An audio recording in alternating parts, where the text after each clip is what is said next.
Жана кийин интернеттен, телевизордон көрө турган бүт бардык жамааттын бардыгына айтылган сөздү угуп, түшүнүп, амал кылып, башкаларга жеткиргенде Кудай Таалам насип кылган болсун. Акыркы кете турган сөзүбүз ла илаха иллаллах деген калима болгонду Кудайым өзү бизге насип эткен болсун.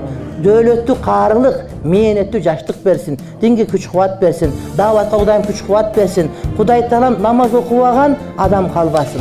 Кудайым аксакалдарга дөөлөт берсин. Жаштарыбызга жакшы эмгек мээнет берсин.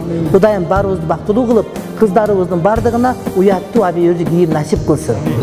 Кудай Таалам биздин элибизде, жерибизде, биздин өлкөлөрдө Кудай Таалам ушундай бир өсүп, өнүгүп, адамдарга бир мындай бир жакшы жашоонун үлгүсү, жакшы бир мусулман үлгүсү кандай болгондугун көрсөткөндү Кудай Таалам насип кылган болсун.